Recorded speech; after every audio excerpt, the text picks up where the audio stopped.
What's going on, everybody, and welcome back to another episode of Showing Your Age. As always, I am your host, Zach Cronin, and today we're going to be talking about Paul George because Paul George has been one of the most criticized players in the NBA this season.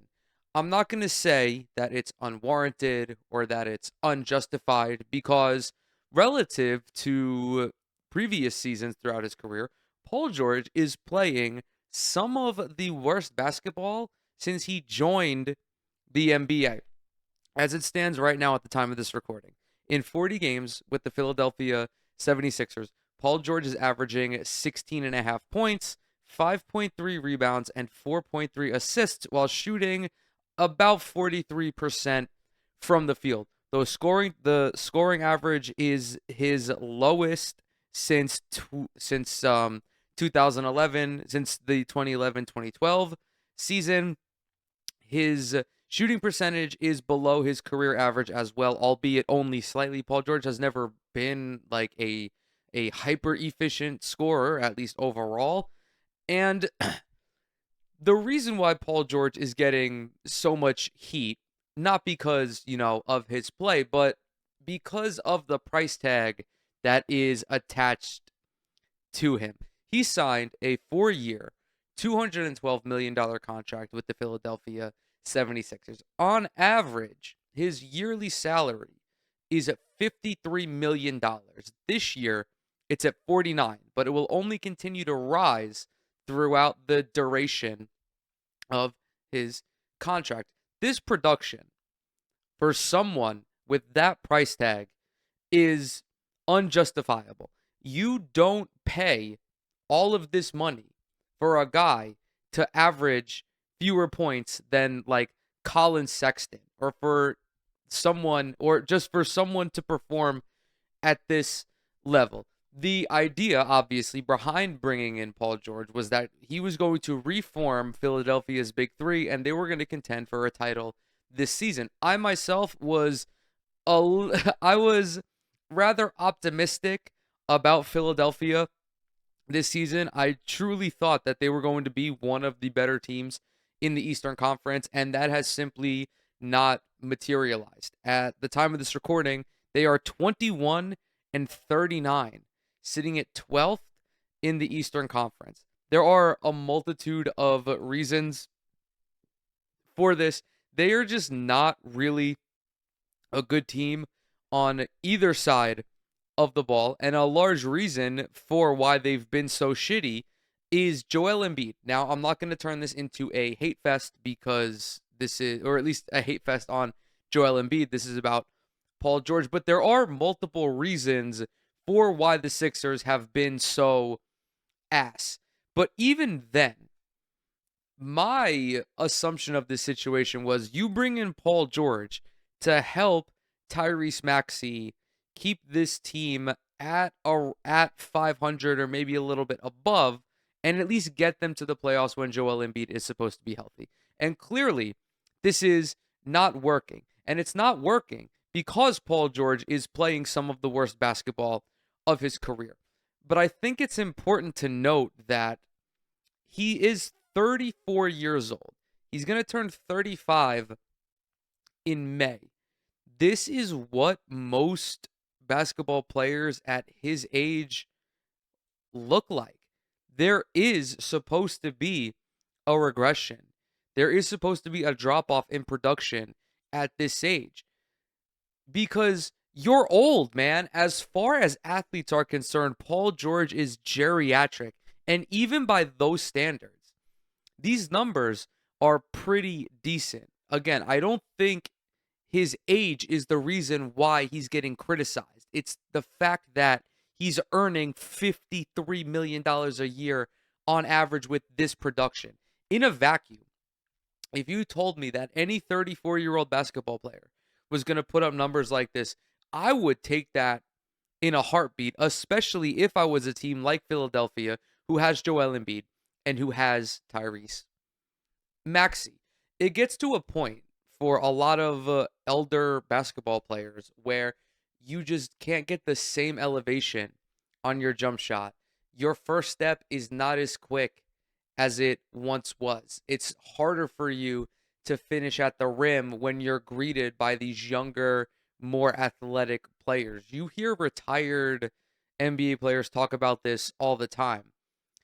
They knew when it was time to retire because they were just unable to keep up athletically with the younger players. And Paul George is quickly approaching that threshold. When we see LeBron do what he's doing at 40, when we see Steph and KD doing what they're doing at, 36, 37, we have to remember that those are anomalous. All throughout the course of NBA history, really only the most elite players have aged gracefully. You look at Kobe Bryant, who averaged like 27 and a half points when he was 34. Michael Jordan won an MVP when he was 34. I already, talked about LeBron, Steph, and KD, but those five guys are five of the greatest basketball players that we have ever seen. Someone like Tim Duncan even took a little bit of a step back when he was 34. He went from averaging like 17, 18 points per game the year before down to about 13 and a half or so.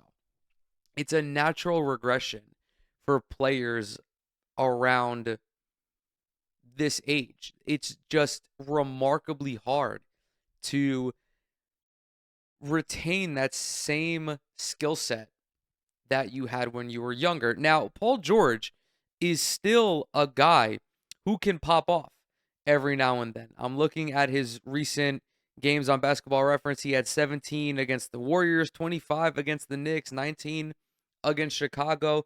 Again, those are decent numbers for someone who's 34. But we have to remember that, yes, Paul George was a great player, but at no point was he ever really consistently one of the top players in the NBA. Again, the caliber of player who has the, I guess, genetics and really the luck to maintain such a high level of play into their mid to late 30s. Another thing we have to consider in all of this is that Paul George came into the NBA when he was 20 years old. This guy's been a 14-year, 15-year NBA veteran, whatever it is. You think about all of the minutes that he's played, even though he's missed a ton of time throughout his career. All of those minutes, regular season and postseason, add up, which is why it's even more miraculous when we see Steph, LeBron, and KD doing what they're doing because they're in a similar situation to Paul George. But again, those guys are anomalous. Those instances are few and far between. The fact that we have three guys, one of them being 40, the other two being in their late 30s, still performing at all NBA caliber levels is, I don't know this off the top of my head, but I would be hesitant to say that this has happened like multiple times throughout NBA history. It's just abnormal. What we're seeing with Paul George is what we're supposed to see from players in Paul George's position. If you were on a different team that weren't contending, like let's say he didn't sign with Philly, let's say he just signed with the Utah Jazz to be a veteran presence. I understand, capital implications, whatever, just for the sake of argument, that he went to a place with fewer expectations, with less expectations. We would not be talking about Paul George as the new Celtics Shaq because Celtics Shaq was legitimately washed. Paul George is just not playing at the level that we have seen over the last couple of years.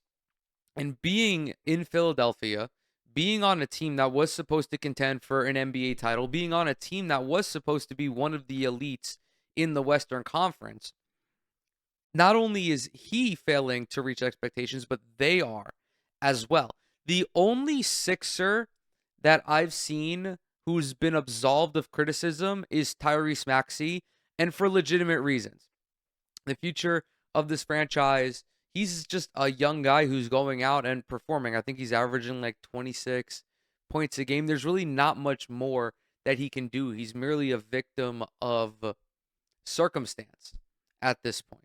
I don't really know how to close this video out because I do want to, like, I've been doing my best to toe the line between being critical of Paul George but not being overtly critical, because I don't think he deserves it.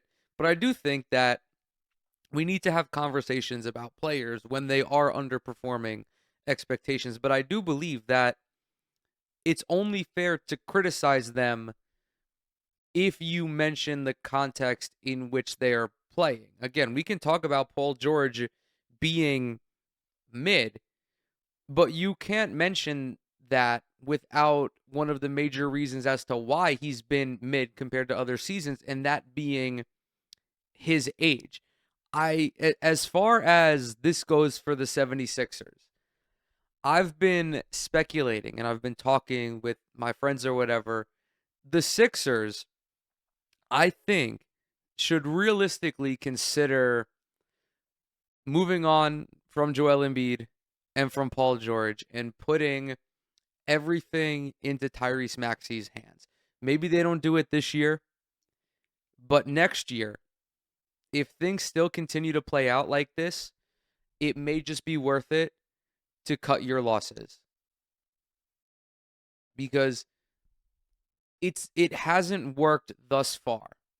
And I know, fucking 60 games or whatever it is isn't really an appropriate sample size. So that's why I'm saying to give it another year.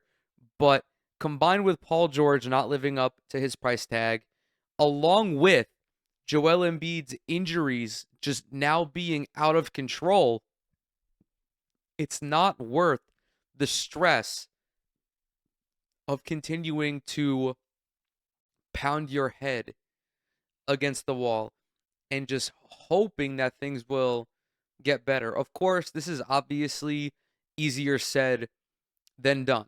You can't just trade Paul George, right? I understand that in and of itself would be a hassle, because next year he's going to be earning 51 million and probably averaging about the same. No team is really going to be interested in that. And as far as Joel Embiid goes, there were reports of Sixers considering him being eligible for medical retirement, which would allow them to basically take his contract off of the books, which, I mean, I understand why they're exploring that. But again, that's all just like speculation. I think it would be a little rash to blow it up after one season, because you can't expect to integrate a player of Paul George's caliber right away, even if he is playing below his standards.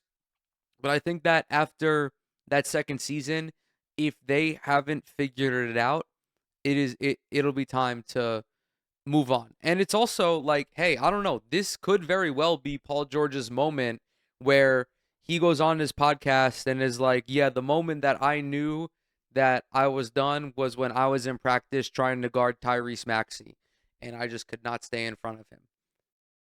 That could very well be something in consideration. I don't know if I would be I don't think I would be surprised if Paul George retired either this summer or next summer, especially if he feels that he's no longer, contributing at the same level he once was. Obviously, I'm sure he still wants to win a title, but it kind of just like gets to it kind of gets to a point where he has to ask himself, is he ready, or is he capable of still being the third member of a big three, or would he be better suited in like a Carmelo Anthony role that he had with the Thunder? Like, yeah, you're this former All NBA caliber player. At least Carmelo, one of the greatest scorers the NBA has ever seen. Paul George had, was an NBA, well, he was an MVP finalist when he was with Oklahoma City. Is he okay with basically just being relegated to a catch and shoot guy in the corner who sometimes is tasked with facilitating the offense? I think that is a very realistic conversation that he could have with himself. But to say it's been rough for Philadelphia, it's an understatement. I know for a fact that Paul George did not expect this when he signed on. So with that, I'm going to go ahead and close this video out. As always, thank you guys so very much for coming to hang out with me today. Everything that I'm associated with is down in the description box below. Twitter, Instagram, TikTok. Subscribe to the channel. Leave a like on the video. Drop a comment as well. It really helps out with the algorithm. If you do any of those three things, you will become my new favorite person. And with that, I will see y'all in the next one.